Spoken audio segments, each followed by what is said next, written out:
හොඳයි අපි අද දවසේ දේ වචනයට සාන් දෙමු. බයිබලීය මෙනෙහි කිරීම 2025 වසරේ ජූනි මාසේ 29 වෙනි ඉරුදින අපේ අභ්‍යන්තරයේ අප තුළම ප්‍රකාශ වෙන සුසුමානන් ප්‍රාණයන් වහන්සේට ඉඩ දෙමු අපේ ඇතුළාන්තයට කතා කරන්න.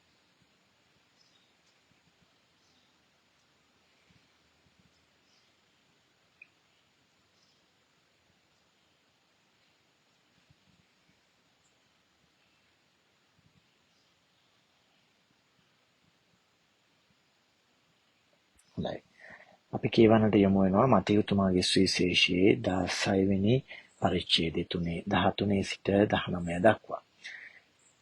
ජේසුස් වහන්සේ පිලිප්පි කයිසාරියේ පෙදෙස්වලට පැමිණි කල මනුෂ්‍ය පුත්‍රයාණෝ කවරෙක්ය කියා මිනිස්සු කියද්දැයි සිය ශ්‍රාවකයන්ගෙන් ඇසූසේක. ඔවුහු කතා කොට සමහරෙක් ස්නාවක යොහන්ය කියාද, සමහරෙක් එලියා කියාද, අන් සමහරෙක් ජෙරමියානෝ දිවැසිවරයන්ගෙන් කෙනෙක්ය කියාද කියති කීහ. ඒත් ඔබ මා කවරෙකු කියා කියන්න හොඳයි වහන්සේ ඔවුන්ගෙන් ඇසූසේක. සීමොන් පේදුරු උත්තර දෙමින් ඔබ ක්‍රිස්තුවරයානෝය, ජීවමාන දෙවියන් වහන්සේගේ පුත්‍රයානෝයයි කීය. ජේසුස් වහන්සේ උත්තර දෙමින් ජෝනාගේ පුත් සීමොන් ඔබ ඉතා භාග්‍යවන්තය. මන්ද ස්වර්ගෙහි වැඩවසන මාගේ පියාණන් වහන්සේ විසින් මිස මනුෂ්‍ය මගකින් මේ ඔබට එළිදරව් නොකරන ලද්දේය. මම ඔබට කියමි ඔබ පේදුරුය, මේ පර්වතය පිට මාගේ සභාව ගොඩනගන්නෙමි. පාතාලයේ දොරටු වලට වුවද එය පරාජය කළ නොහැකිය. ස්වර්ග රාජ්‍යයේ යතුරු ඔබට දෙන්නෙමි. ඔබ පොළොවේදී යමක් බඳින්නේද එය ස්වර්ගයේදී බඳිනු ලබන්නේය. ඔබ පොළොවේදී යමක් මුදන්නේද එය ස්වර්ගයේ මුදනු ලබන්නේය. වදාළසේක. හොඳයි අපි දකිනවා ජේසුස් වහන්සේම අහනවා පිලිප්පි කයිසාරි ප්‍රදේශයන් වල ඇවිදිනකොට මනුෂ්‍ය පුත්‍රයාණන් කවරෙක් කියලාද මිනිස්සු කියන්නේ ශ්‍රාවකයන්ගෙන් අහනවා. එතකොට වැදගත්ම දේ ජේසු තමන්ව නාමකරණය කරගන්නේ. ජේසු තමන්ව හඳුන්වා ගත්තේ කොහොමද? අපි දකිනවා තමාව හඳුන්වා ගන්න ජේසු හැම වෙලාවෙම පාවිච්චි කරේ ඉතාමත් සරල වචනයක්, son of man, මනුෂ්‍ය පුත්‍රයාණෝ. මේ ජේසු තමන්ව හඳුන්වා ගන්න අනිත් අයට තමන් ගැන කියද්දී කතා කරේ මනුෂ්‍ය පුත්‍රයාණෝ කියලා. ඇයි ජේසු ඒ වචනේ පාවිච්චි කරේ? ජේසුට කියන්න තිබ්බා මම දෙවියන්ගේ පුතා කියලා. ජේසුට කියන්න තිබ්බා මම දෙවියෝ කියලා. ජේසුට කියන්න තිබ්බා මම නාසරෙත්හි මරියාවන්ගේ පුතා කියලා. නමුත් ජේසු පාවිච්චි කරනවා වචනයක් මනුෂ්‍ය පුත්‍රයාණෝ. මේ වචනේ හරි ගැඹුරුයි. එසකියල් දිවසිවරයා දක්වා අතීතයේ මුල් ගිවිසුමට මේ වචනේ ගමන් කරනවා. ඒත් එසකියල් දිවසිවරයා කියනවා මනුෂ්‍ය පුත්‍රයාණ තමයි අපි හැම කෙනෙක්ගේම ජීවිතයට වෙනස. හුස්ම වියලි යටකටු වෙච්ච පොළොවකට හුස්ම දෙන්නේ නැ ජීවිතයේ විමුක්තිය උදා කරන්න අපි හැම කෙනෙක් තුළම වැඩවසන බලවේගය අතුලාන්තය පිළිබඳව එසකියල් දිවසිවරයා කතා කරනවා මේ මනුෂ්‍ය පුත්‍රයාණෝ කියන වචනේ. මේ son of man මනුෂ්‍යත්වයටම සහනය විමුක්තිය දෙන්න එන මනුෂ්‍යත්වයේ පුත්‍රයාණෝ, son of man. ජේසු තමන්ව හඳුන්වා ගත්තේ, තමන්ව නිර්වචනය කරගත්තේ මනුෂ්‍ය පුත්‍රයාණෝ කියන එක. දැන් පුත්‍රයාණෝ කියන එක සිංහලෙන් ඒක පුත්‍රයාණෝ කියවම ගෞරවාර්ථයක්. නමුත් son of man ජනතාව අතර, මිනිස්සු අතර ජීවත් වෙච්ච, මිනිස්සු අතර මිනිසුන්ගේ දාඩිය, කඳුළු, පීඩා, වේදනා අරගලත් එක්ක මාංශගත වෙච්ච, ජීවිත වෙච්ච මනුෂ්‍යයන්ගේ පුත්‍රයාණෝ. ඒක බලාපොරොත්තුවක්.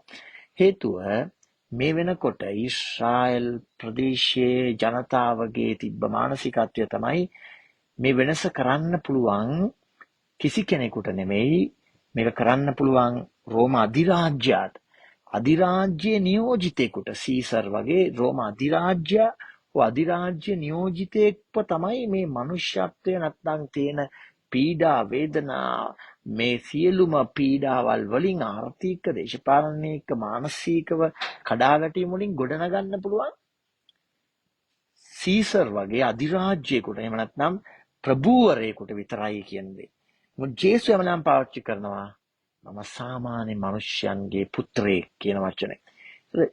අපි අපෙන් අහගන්න ඕන මට මාව කොහොමද දැනෙන්නේ? අපි ගොඩාක් වෙලාවට කඩාගෙන වැටෙන්නේ කල්පනා කරලා බලන්න මගේ බිරිඳ මට කතා කරපු විදිය හරි නෑ. මගේ ස්වාම පුරුෂයා මාව ලේබල් කරේ මේ විදියට. මගේ තාත්තා අම්මා අන්තිමට මාව දැම්මේ මේ වගේ තැනකට. මගේම පවුලේ සහෝදර සහෝදරියෝ මාව ගණන් ගන්න.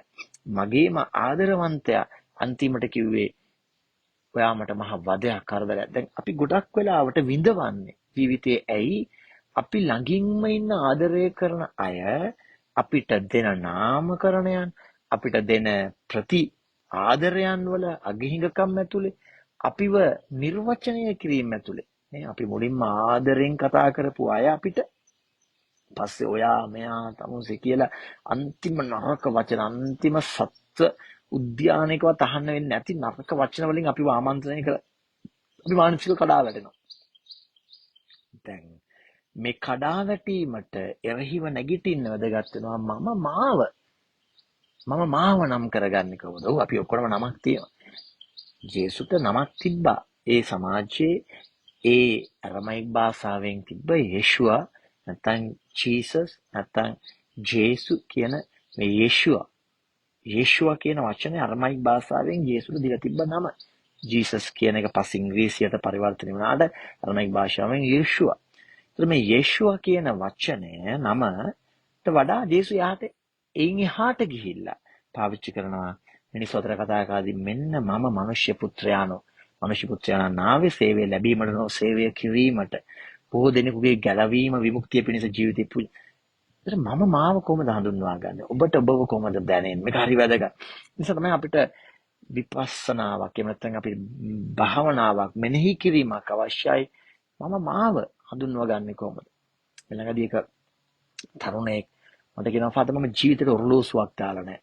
මම ජීවිතේට අම්මයි තාත්තයි නංගිලා මල්ලිලා එක්ක එක වහලක් යට ඉඳලා නැහැ. තාත්තගේ රැකියාවයි බීමත්කමයි තාත්තගේ දෙබිඩි පිළිවෙත අනුව තාත්තා වෙනම අම්මා වෙනම මම දැක්කේ අම්මයි තාත්තයි ගහමරා ගන්න පරිසරයක්. ඒ නිසා මම පුරුදු වෙලා තියෙන්නේ හැමදේම ප්‍රශ්න වලින් පැනලා දුවන්. මේ තරුණයා උසස් පෙළත් ඉවර කරාට අරමුණක් නැතිකම ඇතුලේ තමන්ව දැනෙන්නේ මේ ලෝකයට බරක්. මේ තරුණයා කියනවා මම කැමති අඩුම ගානේ මට කරුණාව දෙන තැනක මට මාස 6ක්වත් රැඳෙන්න. අද අපේ ජීවිතවල අපිට ඔක්කොටම තියෙන දේ. අපිට ආදරෙන් කරුණාවෙන් කතා කරන තැනක රැඳෙන්න අපි කැමති. ඒ වුමනාව අපි ඔක්කොම හොයනවා. සමහර ලාට දරුවන්ව ගොඩනගලා අම්මලා තාත්තලා දරුවන්ගෙන් පෙරලා අහගන්න වචනස්සේ දරුවන්ට දැනෙනවා මේ අම්මා තාත්තා වටින්නේ නැහැ. අම්මා තාත්තට දැනෙනවා දරුවෝ වටින්නේ නැහැ. මේ කේද වාචකේ. ඒක අම්මා කෙනෙක් දරුවන් එක්ක කොච්චර ගැටෙනවද කිව්වොත් එහෙම තමන් දරුවන්ව බලා ගන්නවා වෙනුවට ඒ පවුලේ අම්මා දරුවෝ බලා ගන්න. අම්මා රැකියාවට යනවා, අම්මා සමාජ සේවය කරනවා, පල්ලියේ වැඩ කරනවා. නමුත් දරුවන්ට හරිම නපුරුයි, දුෂ්ටයි. ඒ නිසාම මේ දරුවෝ බලන්නේ ගෙදරින් එළියට දුවන්. ඒ නිසාම පුතා බලන්නේ යාළුවොත් එක්ක ගිහිල්ලා මොනවා හරි ගංජා මිටියක් බීලා මොනවා හරි తాවකාලිකව සතුටක් හොයන. දුව බලන්නේ දුවලා 3 දෙනෙක් ඉන්නවා. මේ දුවලා බලන්නේ කොහොම හරි ගෙදරින් පිට යන්න. කාත් එක්ක හරි ෆෝන් එකේ chat කරා. හේතුව කතා කරගෙන ගියාම අම්මා හරිම නපුරු දුෂ්ටයි. අම්මගේ අතීතයේ අම්මටත් ස්වාම පුරුෂයා ගිලිහිලා ගිහිල්ලා. අම්මා ගොඩාක් වැඩ කරාට අම්මා ගෙදර ඉන්නේ හරිම දුෂ්ට නපුරු චරිතයක් විදියට. මහන්සි වුණාට අම්මගේ ඇතුලේ තෙතමනයක් නැහැ. අම්මගේ තනිකම පාළුව තියෙද්දි ඒක දැකගෙන දරුවන්ට පෙරලා ආදරය දෙන්න.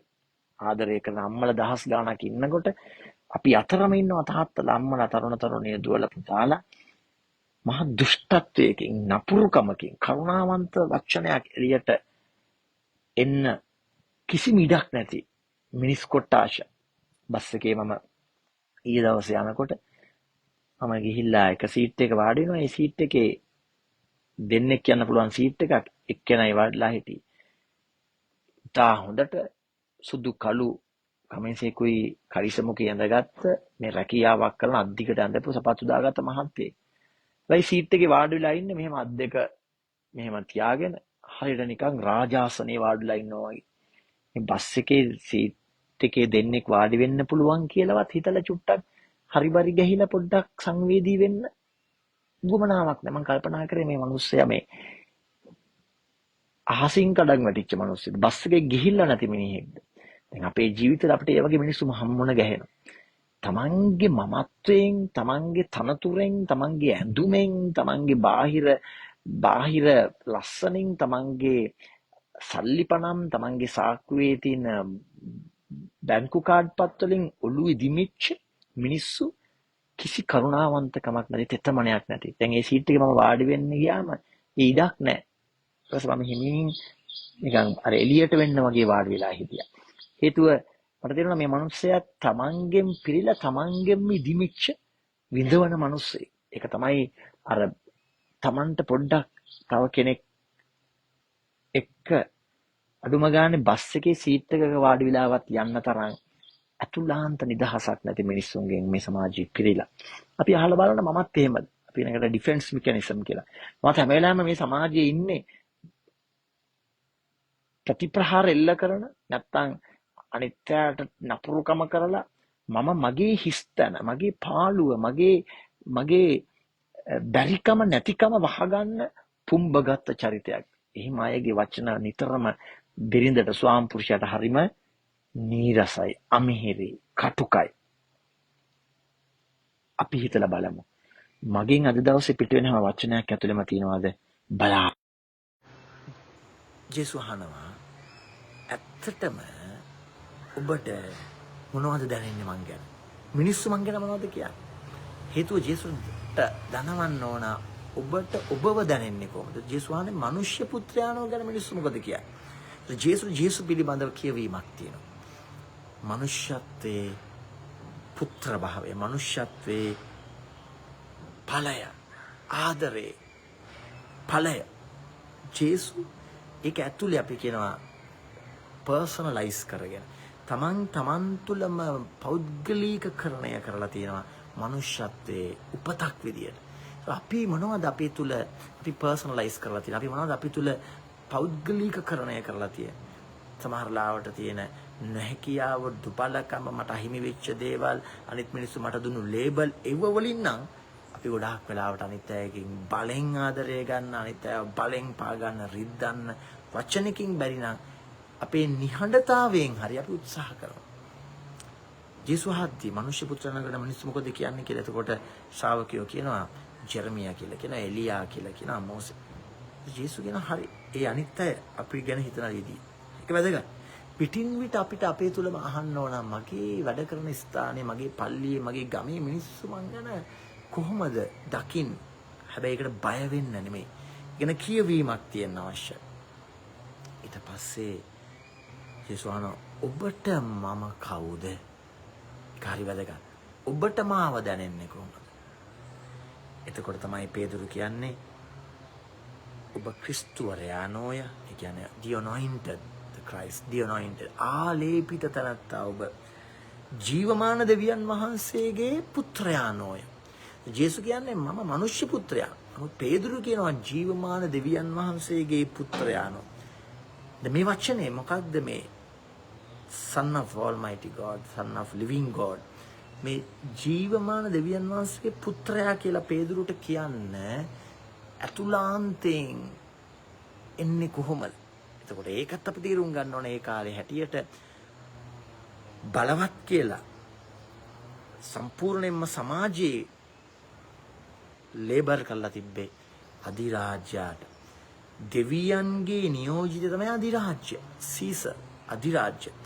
එතකොට දෙවියන්ගේ පුත්‍රයා විදියට සමාජගත වෙලා හිටියේ.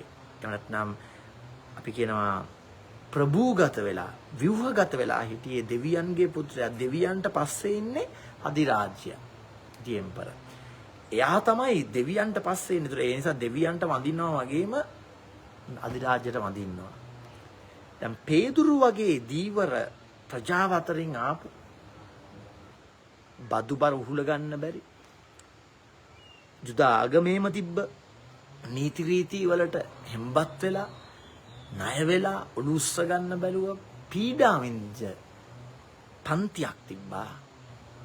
එහෙම දරිද්‍ර ජන කොට්ටාශයක් හිටියා. පෑගිලාම හිටිය. ඒ අය දැක්කේ අධිරාජ්‍ය නෙමෙයි දෙවියන්ගේ පුතා. අපිට වෙන විමුක්තිදායකයෙක් අවශ්‍යයි. ඒකයි කියන්නේ ඔබ ක්‍රිස්තුවරයානෝය. ක්‍රිස්තුවරයානෝ කියන්නේ ඔබ ආලේපිතයි. එතකොට අධිරාජ්‍යව පත් වෙන්නේ අධිරාජ්‍යවාදයේ ඇතුලේ ප්‍රභූවරු නිසි. හැබැයි පේදුරුලට අවශ්‍ය වුණා. පේදුරු කියලා කියන්නේ කම්කරුවන්ට, පීඩිතයන්ට අවශ්‍ය වුණා. ජනතාව අතර වැඩ සිටින දෙවියන් විසින් පත් කරගත්ත ආලේප කරපු කෙනෙක්. එයා ප්‍රභූවාදයෙන්, ධනවාදයෙන්, අධිරාජ්‍යවාදයෙන් එන කෙනෙක් නෙමෙයි. සල්ලි බලයෙන්, බාහිර ශක්තියෙන්, තමන් තියෙන හැකියාවන් වලින්, කුසලතාවයන් වලින්, බාහිර පෙනුමෙන් නෙමෙයි. මිනිස්සු අතර මිනිස්සෙක් වෙන මිනිස්සෙක් පිළිබඳව පේදුරුලාගේ පන්තියට වමනාවක් තිබ්බා. අන්න ඒකයි පේදුරු කියන්නේ. ඔබ නම් ක්‍රිස්තුවරයානෝ. ඒ කියන්නේ ආලේපිත තනත්තා.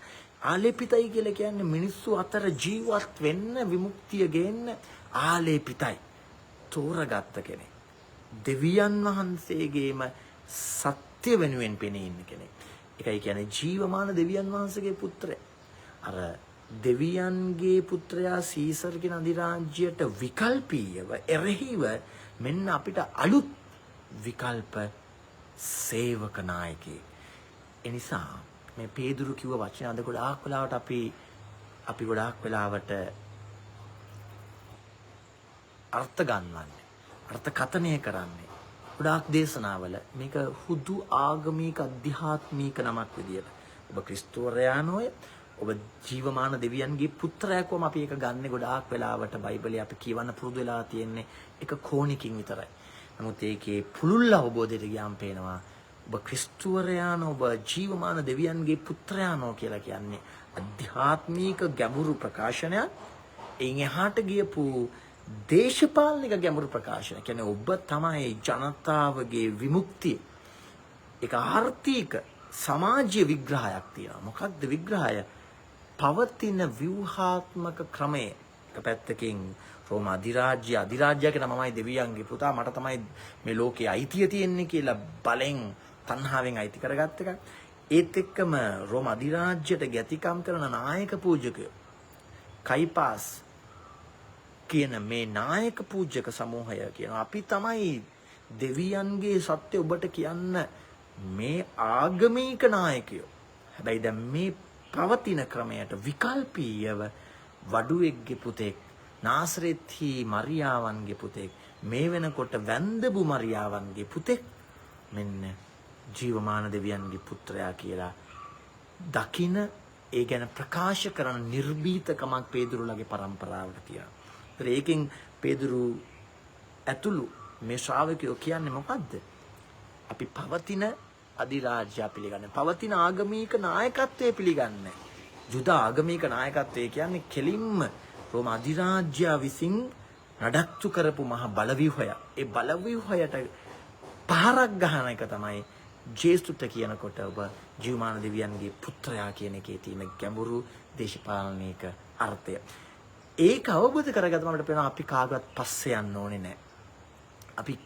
අපි හැම වෙලාවෙම දෙවියෝ කියන්නේ මොකක්ද කියලා, අපි කියනවා දෙවියන්ගේ කැමැත්ත කියලා.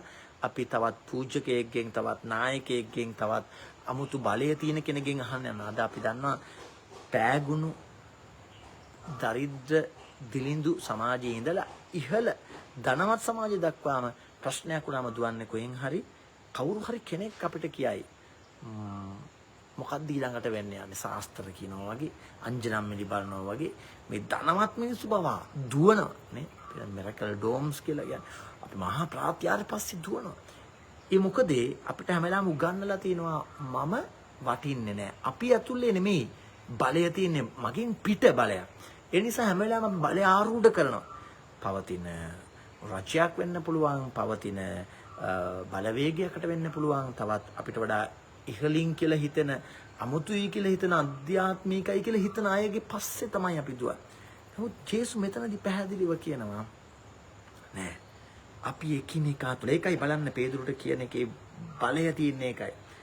මොකද්ද කියන්නේ? මම ඔබට කියමි ඔබ පේදුරුය. මේ පර්වතය පිට මගේ සභාව ගොඩනගන්නේ මේ. ඔබ පේදුරු කියන ඔබ පර්වතයක්. ඔබ තුලයි. ඒතර පේදුරුලා වෙන්නේ ඔබ මම ඇතුළු ජීවමාන දෙවියන්ගේ පුත්‍ර භාවය දකින්න කැමති. මේ පවතින ක්‍රමේ මායාවට අහු වෙන්නේ නැතුව, පවතින ක්‍රමේ ආගමික ව්‍යුහයට අහු වෙන්නේ නැතුව, පවතින ක්‍රමේ පවතින මේ අපිට පෙන්නන බල රාජ්‍යයට අහු වෙන්නේ නැතුව, බය නැතුව අපි හරි ලස්සනයි ඒක අපි දන උතුරේ මිනිස්සු අපිට උගන්වනවා. චෙම්මනිය වගේ ප්‍රදේශයක යාපනයේ ප්‍රදේශයන් වල පෞගේ දවස්වල ජනතාව වීදි බහැලා කිව්වා චෙම්මනියේ සමූහ මිනිවලක් හම්බෙලා සමූහ මිනිවලේ ඇටකටු තියෙනවා. මේ අපේ අතුරුදහන් වෙච්ච මිනිස්සුන්ගේ අපේ දරුවෝ මේ අපේ මිනිස්සු. ඒකට ගිය දේශපාලනඥයන්ව එළවලා දානවා පක්ෂ ભેදයක් නැතුව. එළවලම දා. හේතුව ජනතාවට දැනනවා මේ හැමදාම අපිව තමයි බෙදලා ආගම් විදියට, ಜಾති විදියට පාගලා තියෙන්නේ. පක්ෂ විදියට පාගලා තියෙන්නේ. ඒ නිසා මිනිස්සු නැගිටිනවා. මිනිස්සුන්ට ඒ අවකාශය ඒ දැවැන්ත ආධ්‍යාත්මික බලය තියෙන බව මිනිස්සු තේරුම් අරගෙනමින් ඉන්නවා. ඒ නිසා තමයි කියන්නේ මේ පර්වතය පිට මගේ ස්වභාව ගොඩනගන්නේ මේ පාතාලයේ දොරටු වලට වදේ පරාජය කරන හැකිය. අපි මේ විශ්වාසයෙන් දකිමු.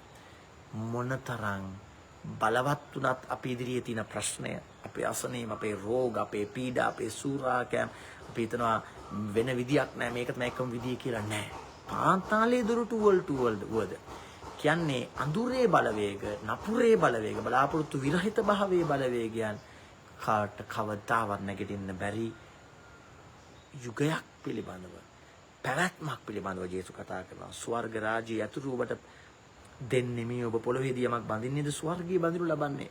අපි දන්නවා යතුරු කියලා කියන්නේ අපි කොච්චර උපකරණ තිබ්බත් ඒ යතුරු දැම්මේ නැත්නම් ඒ අදාළ දොරටුවේ යතුරු සිදුරට ඒ දොර විවෘත කරන්න බෑ. ඒ දොර විවෘත කරන්න නම් යතුරු අවශ්‍යයි. ඒ වගේ මෙන්න අපිට කියනවා මනුෂ්‍ය පුත්‍ර භාවය, මනුෂ්‍යත්වය තුල පළපදියම් වෙච්ච අපි කියන හුමුස් එහෙම නැත්නම් බහැපත්කමේ, බැගෑපත් භාවයේ මේ පොළොවේ පය ගහලා ඉන්න තාත්තට, අම්මට, පුතාට, දුවට විතරයි පර්වතයක් වෙන්න පුළුවන්. ඒ පර්වතය පිට තමයි මගේ ජනතාව, මගේ සංඝය ගොඩ නැගෙන්නේ. ඒක කවුරු හරි කෙනෙක් තමන්ගේ තියෙන හැකියාව, තමන්ගේ තියෙන බාහිර ශක්තිය, තමන්ගේ තියෙන මුදල් ශක්තිය, තමන්ගේ තියෙන වෙනත් සම්බන්ධතා වලින් නම් ජීවිතේ සාර්ථක වෙන්න උත්සාහ කරන්නේ. එහෙම අය පර්වතයක් වෙන්නේ නැහැ. පරණඩලක් වෙලා යනවා. පර්වතය වෙන්නේ ජීවිතේ මොන ප්‍රශ්න කරදර ආවත් ජීවිතේ තමන්ව වටන්න බැරි වෙන්නේ මෙන්න අතුලාන්තයෙන් දකිනවා. පවතින බලය, පවතින මුදල, පවතින ව්‍යුහයන් වලට ගැති වෙනවා වෙනුවට විශ්වාස කරනවා අතුලාන්තයේ තමන් මොනතරම් වටිනවද මේ පොළොවට දෙවියන්ගේ ජේසුගේ සහෝදරයෙක්. ඒකයි ජේසුගේ මම ඔබට මිතුරෝයයි පවසමින් ජෝහන් තුමාගේ සුවිශේෂය 13 පරිච්ඡේදයේ 14 වෙනි වගන්තුවල කියනවා මම ඔබට මිතුරෝයයි පවසමි. I call you by your name. I call you my friends. ඔබට මම මිතුරෝ කියලා කියන අන්න එවැනි වූ සාමූහිකත්වයකට, සංඝයකට ජේසුස් ආරාධනා කරනවා. ඒ ඔබ, ඒ මම, ඒ පර්වතය අපි එකතු වුණාම කිසිදු අඳුරක් පරාජය කරන්න බැරි නිසා අපි හදවතින්ම උන්වහන්සේ තුල බලවත් වෙනවා.